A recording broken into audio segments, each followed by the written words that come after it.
Hola estudiantes, muy buen día. El día de hoy tendrá lugar nuestra sesión número 10 de la asignatura de Psicología de Bachillerato General, donde estaremos trabajando el tema Métodos y conocimiento científico en psicología.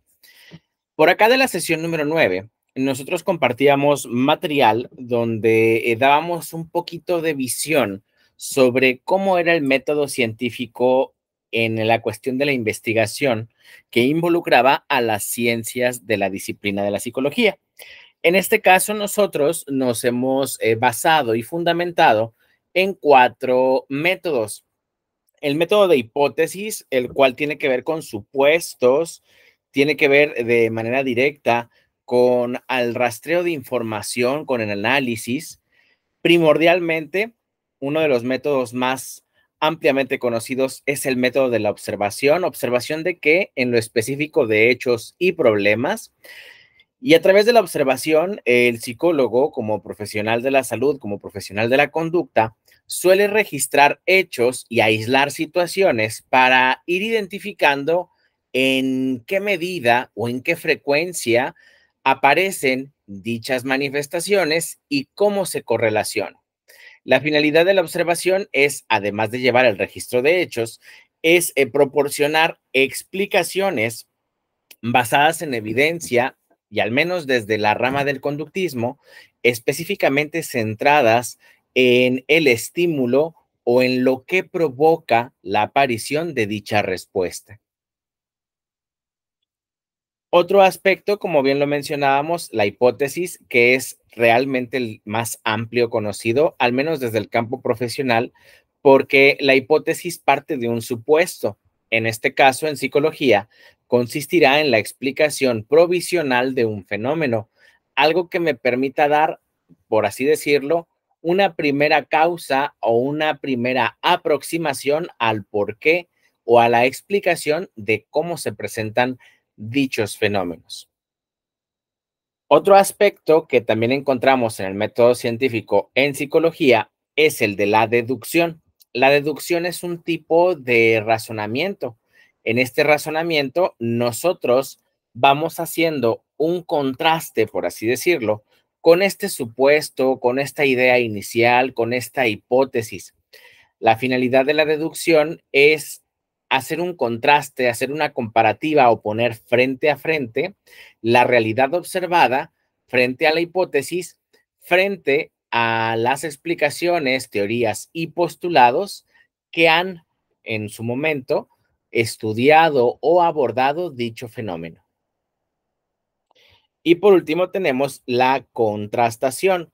La contrastación básicamente es la reducción de este razonamiento deductivo a inductivo, donde en lo inductivo yo estaría prácticamente verificando si aplica de manera general, por así decirlo, el fenómeno, la situación, la explicación hacia la verificación de una ley o bien la falsificación.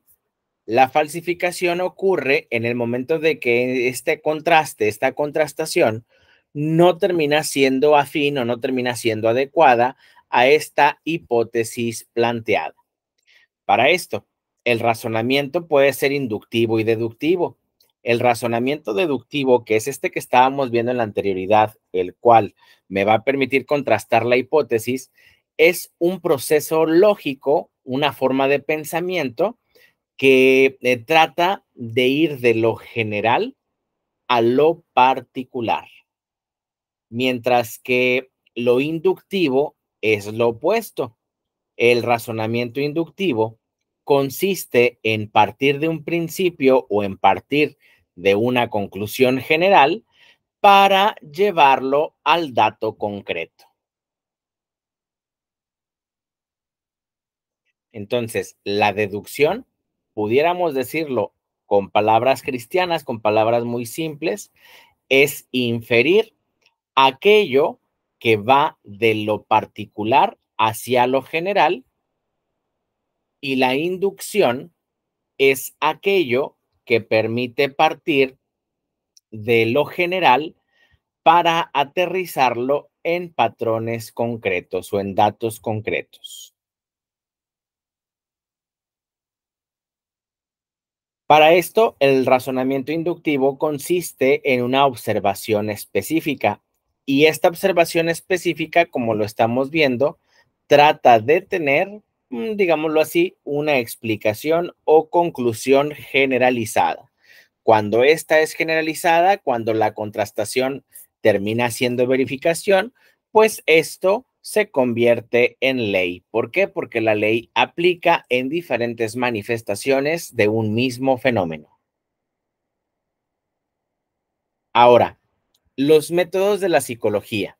En cuanto al conocimiento científico se refiere, la psicología trabajaría de manera específica con los métodos descriptivo, correlacional y experimental.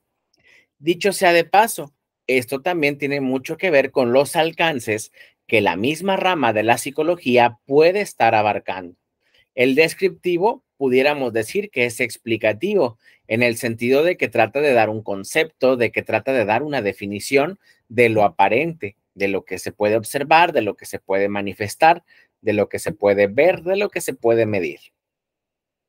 El método correlacional trata de ubicar líneas causales, causa-consecuencia, causa-efecto, estímulo-respuesta. A través del método correlacional, yo puedo estar detectando o puedo estar identificando parámetros, atmósferas, escenarios o ambientes. Y el método experimental consiste en establecer grupos de trabajo y grupos de control, donde los grupos de trabajo pudiéramos decir que son observaciones o son personas que mantienen un ritmo de trabajo específico y los grupos de control son aquellos con quienes se trabaja de una manera específica o con quienes se realizan ciertos ajustes para ir identificando, para ir observando, para ir haciendo hipótesis sobre las posibles variaciones. A continuación, para los fines y propósitos de esta sesión número 10, estaríamos trabajando estos métodos. De entrada, vamos a ver cómo el método descriptivo constituye el primer nivel del conocimiento científico. Este trata de describir los hechos analizados.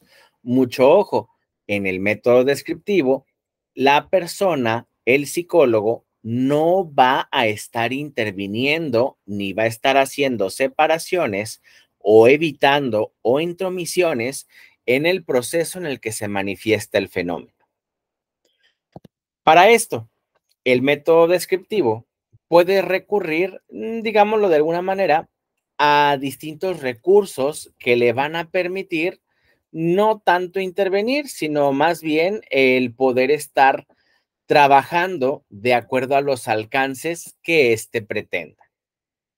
La primera forma de este método, como primer nivel de conocimiento científico, puede hacerse mediante una tipo encuesta. La tipo encuesta básicamente consiste en analizar el comportamiento de muestras representativas de sujetos para descubrir frecuencias, distribuciones que permitan extrapolar o que permitan identificar de manera precisa datos relativos a poblaciones amplias.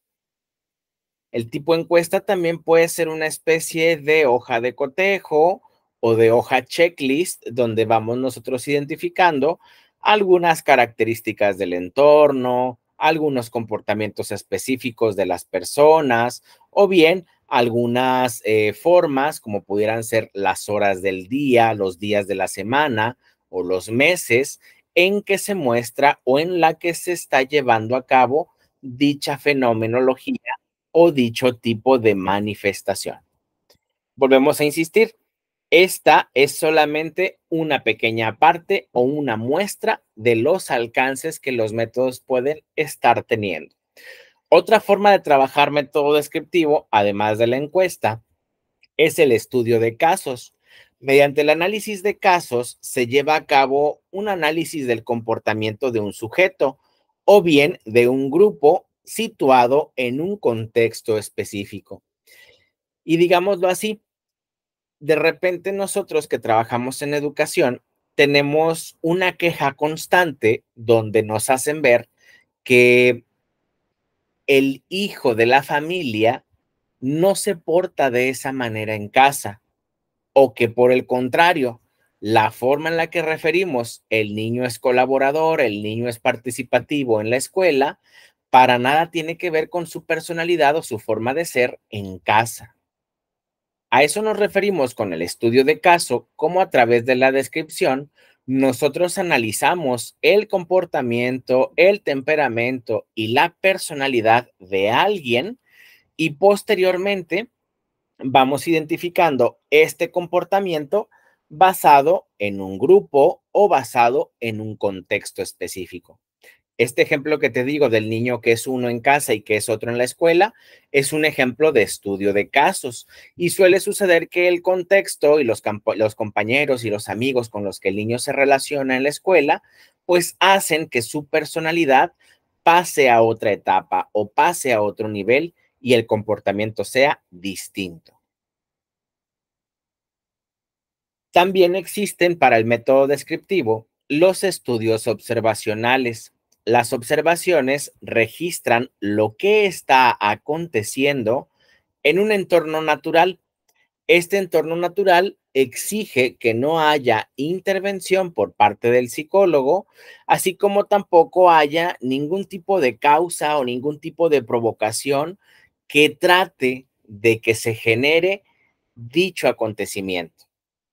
No es lo mismo que el psicólogo escolar estudie a una persona haciéndole una visita de grupo que a que la estudie viéndolo a través de un sistema de televisión o de circuito cerrado.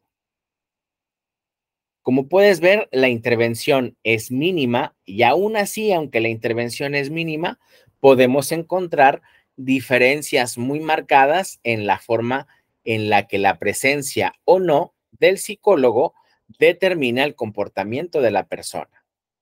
Entonces, método descriptivo es el primer nivel del conocimiento científico en psicología y trata de describir, trata de analizar los casos, trata de establecer líneas y de registrar observaciones ocurridas en un entorno natural sin intervenir sobre los hechos o sin intervenir sobre los sujetos observados. A continuación tenemos el método correlacional. En el método correlacional, el investigador planteará sus hipótesis sobre hechos que ya han ocurrido. Muchas de las veces, el método correlacional me va a ser de utilidad para poder establecer o poder generar un registro de causa y efecto. Es por eso que en este segundo punto decimos que el método correlacional es el más apto para describir que para explicar. La verdad es que no vamos a revelar causas y efectos, pero sí vamos a poder estar haciendo una comparativa entre cómo es el momento o cómo es el entorno poco antes de que se presente o poco antes de que detone alguna conducta. De manera específica, el método correlacional tratará de medir el grado en que dos variables estarían confluyéndose o estarían variando de modo concomitante. De manera matemática, esto se conoce como coeficiente de correlación, es decir, cuántas veces o en qué frecuencia se presenta un fenómeno o una respuesta a lo largo de cierto tipo o de cierta cantidad de tiempo.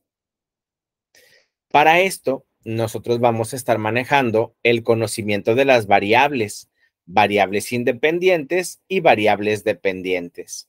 Un ejemplo, variable independiente es, por así decirlo, el paso del tiempo y variable dependiente es lo que suceda conmigo a través del tiempo. Ejemplo, todos tenemos cambios y estados de ánimo diversos a lo largo de la semana. Yo pudiera decirte que la mayor parte del tiempo me encuentro feliz. Sin embargo, el hecho de que me encuentre feliz 4 de los 7 días a la semana, no quiere decir que deje de ser feliz.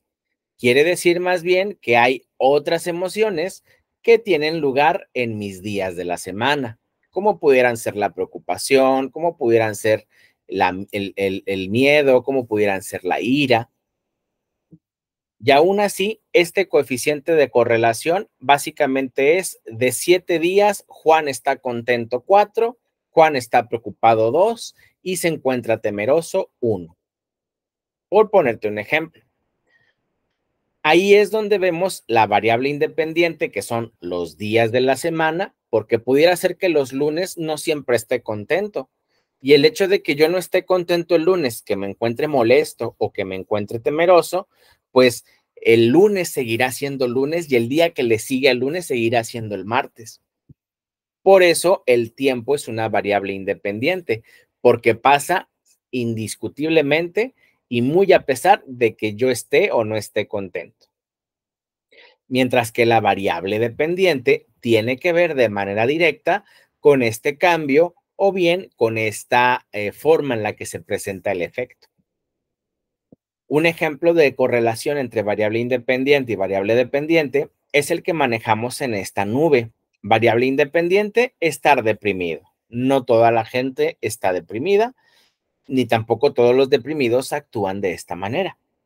Entonces, variable independiente es este estadio de la depresión y la variable dependiente, comer más. Pero volvemos a lo mismo. Esto no es regla.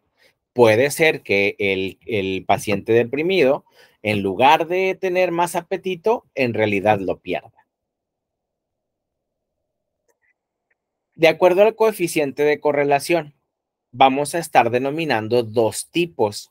La correlación positiva, cuando nosotros vemos un incremento de la variable independiente y a la vez conforme va variando positivamente esta variable independiente, la dependiente también se empieza a mostrar con mayor frecuencia. En cambio, la correlación negativa ante un incremento de variable independiente, la variable dependiente va disminuyendo.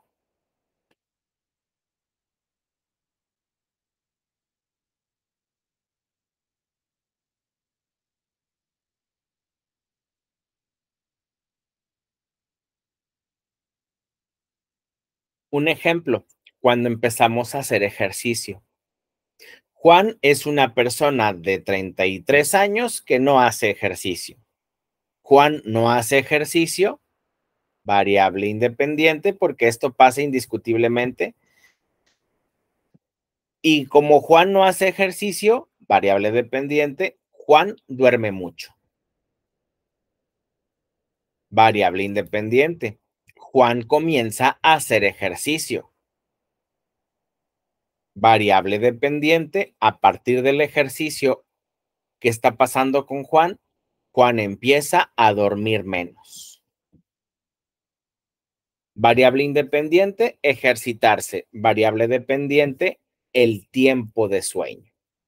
Cuando Juan no hace ejercicio, duerme mucho y cuando Juan hace ejercicio, duerme poco. ¿Qué está diciéndome este método correlacional? De acuerdo a este coeficiente de correlación, que la actividad física para Juan revela una forma de activación. Habría que verificar cuál es el tipo de actividad física o el tipo de ejercicio que lleva a cabo Juan. Si es un ejercicio cardiovascular, muy probablemente el cardio tenga una correlación negativa para su calidad o su tiempo de sueño. Habría que buscar a lo mejor otro tipo de actividades físicas un poquito más centradas a la pérdida de masa adiposa, un poquito más cercanas a generar un poco de resistencia o fuerza para ver si así se nivelan sus niveles de sueño. Entonces, estamos dando un ejemplo por dar un ejemplo. Lo mismo ocurre en el ámbito escolar. Cuando yo cambio de lugar a un jovencito, a un estudiante, la intención es que las variables dependientes empiecen a surgir de manera inmediata prácticamente. Entonces, método correlacional tiene que ver con las variables y tratamos de medir nosotros el grado en que dos variables varían. Y por último tenemos el método experimental. El método experimental es el que más se suele utilizar para la elaboración de informes clínicos o de informes psicológicos. A través del método experimental, esto le va a permitir al investigador establecer la verdadera relación causa-efecto. Para este tipo de métodos vamos a estar actuando sobre una variable independiente, es decir, aquello que podemos observar. Y para comprobar de manera empírica, con base a la experiencia, las repercusiones que esta variable independiente genera sobre el comportamiento de la persona, vamos a estar midiendo la variable dependiente. Problema. Aquí tenemos este informe un poquito más desarrollado. El problema es la falta de atención y rendimiento de todos los alumnos el día lunes. Hipótesis, mi posible explicación al respecto es que el alumno llega cansado el lunes con motivo del desvelo de los sábados por la noche. Muestra, yo voy a escoger de todos los alumnos que están en mi grupo a hombres y mujeres de manera voluntaria entre 5, 2 y 5.5 de calificación. Tarea de aprendizaje, vamos a aprender algo que no está relacionado con nada. Es decir, vamos a aprender información, un tema o un trabajo que sea ajeno a cualquier materia que se encuentren viendo este semestre o este ciclo escolar. La variable independiente será la cantidad de sueño que me estén reportando estos estudiantes que tengan promedio de 5.2 o de 5.5 y la variable dependiente será el número de respuestas correctas. Aquí es donde nosotros aplicamos método experimental con estos grupos de control y con estos grupos de trabajo. Mi grupo de trabajo o mi grupo experimental es aquel que no va a estar durmiendo. Y mi grupo de control es aquel con el que sí voy a estar procurando tengan un sueño estable o un sueño fijo el fin de semana. A partir de las observaciones que vaya llevando a cabo, me voy a dar cuenta de que la hipótesis puede ser nula, puede ser general o puede ser alternativa. Mi hipótesis inicial es que los alumnos llegan con menos ánimo y falta de atención y rendimiento los lunes debido al desvelo de los sábados por la noche. Hipótesis nula. La hipótesis es nula si los cambios que llevo a cabo con mi grupo experimental en la prueba no alteran el resultado. Es decir, si yo por acá con mi grupo de control, que sí se durmió sus 8 horas los fines de semana, todavía me llega desanimado o desganado los lunes, aquí esta hipótesis de que el desvelo de los sábados por la noche es lo que genera la falta de rendimiento, de atención y de motivación en mis alumnos, pues sería una hipótesis nula. ¿Qué quiere decir la hipótesis nula?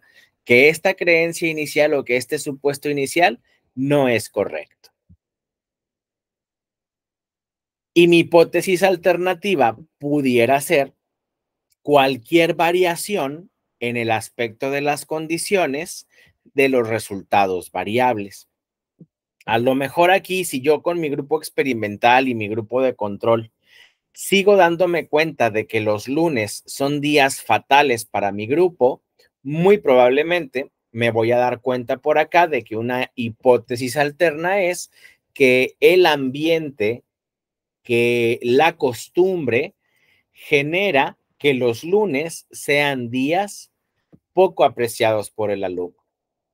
Yo como maestro o yo como escuela, en el mejor de los casos, puedo hacer algunos cambios institucionales, algunos cambios en el aspecto de que los lunes sean días esperados para que el lunes mis grupos de estudiantes lleguen con ganas, lleguen con interés, lleguen con ánimos y sobre todo se sientan parte de la institución. Y muy probablemente con esta consideración yo pudiera estar teniendo cambios sustanciales en el aspecto del estado de ánimo de los lunes.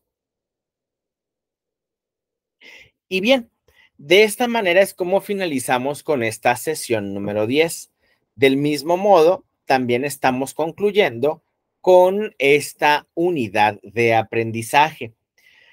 Les iba a pedir una tarea final, sin embargo, se las comparto a continuación. La tarea que les iba a pedir se las voy a estar solicitando en una tarea aparte en la plataforma de Google Classroom.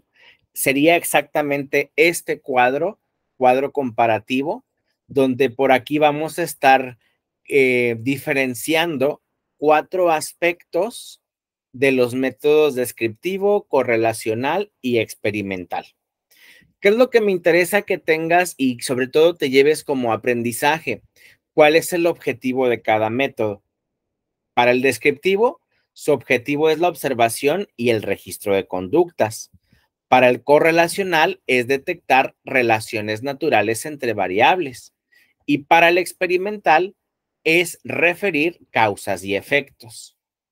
En cuanto al procedimiento, el descriptivo busca hacerlo a través de encuestas, a través de estudios de casos o a través de la observación. El correlacional lo hace mediante la asociación estadística y el experimental estudia el comportamiento de uno o más factores a través de la asignación voluntaria o bien aleatoria.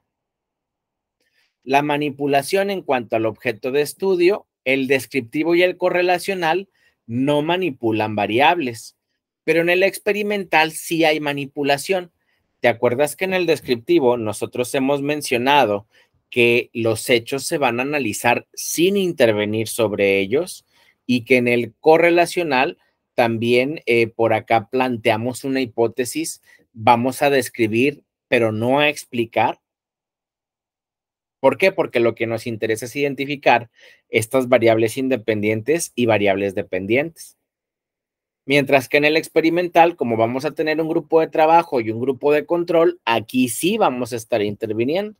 Entonces, solamente la manipulación en el experimental sí lleva una manipulación de variables, en este caso independientes. Y los límites.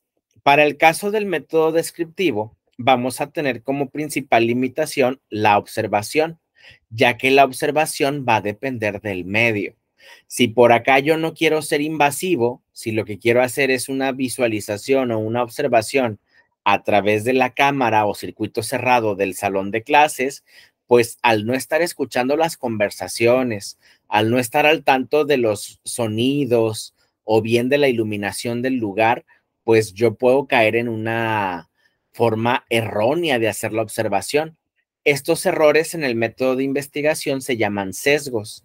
Es como si yo veo a un niño que está manoteando en la cámara del circuito cerrado, en la cámara de seguridad de la escuela. Yo puedo decir que este niño, por estar airando las manos, es un niño que se encuentra agresivo. Pero realmente, si me voy directo a hacer la observación en el salón de clases y escucho que el niño está hablando normal, no está alterado, pero está moviendo los brazos y las manos para darse a entender porque está utilizando, además del lenguaje verbal, lenguaje corporal, pues aquí el sesgo desaparece. En el método correlacional, los límites es que hablan de la asociación del estímulo y la respuesta. No tanto habla sobre la causa y el efecto. Mientras que en el experimental, el experimental suele generalizar los resultados, pero muchas de las veces vamos a darnos cuenta que dependiendo de los grupos de trabajo y los grupos de control, la generalización de resultados no siempre es la misma. Imagínate que mi grupo desmotivado sea un grupo de nuevo ingreso y que mi grupo desmotivado, en lugar de ser un grupo de nuevo ingreso, sea un grupo que ya está por titularse o que ya está por recibirse del programa. Pues aquí en el experimental yo no puedo llevar o escalar la generalización de datos o la generalización de resultados. Yo necesito verdaderamente identificar quiénes son los que vienen desmotivados el lunes, nuevo ingreso o los que ya están por terminar, que cualquiera de los dos, créeme que es muy malo. Entonces, ahí es donde vemos estas limitantes. Al final del día, la labor profesional del psicólogo suele ser bastante amplia. No nada más se queda en lo que él supone, en lo que él piensa. Muy alejado de lo que muchas personas llegamos a pensar que el psicólogo es una persona correcta o que es una persona que siempre se encuentra en perfección. La verdad es que su método de trabajo, su forma de intervenir es realmente producto de muchas de las veces errores que ha cometido en el pasado, como todo en esta vida. Vamos dándonos cuenta cómo la actividad profesional, cómo la intervención termina por volverse, digámoslo así, en perfección a través de la práctica. Pero bueno, en este punto nosotros es como llegamos al término de nuestra sesión del día de hoy. Con esto que te estoy dando a entender, vamos a tener dos publicaciones. Una donde me vas a estar entregando las evidencias de apuntes de lo que hemos trabajado a lo largo de esta sesión, desde aquí, desde los métodos de la psicología. Y una segunda publicación en la plataforma Classroom, donde me estarías reproduciendo así tal cual esta tabla o este cuadro comparativo para poderte estar contabilizando los puntos de asistencia y participación y puedas acreditar el puntaje de esta tarea. De esta manera concluimos. Yo nuevamente te recuerdo que estoy muy al pendiente de tus comentarios en la plataforma de Google Classroom. Entonces, cualquier duda que llegues a tener, cualquier comentario, cualquier aclaración que necesites, créeme que estoy al pendiente y por acá estaría dándote respuesta a la brevedad posible. Entonces, de esta manera concluimos y nos vemos en la próxima sesión.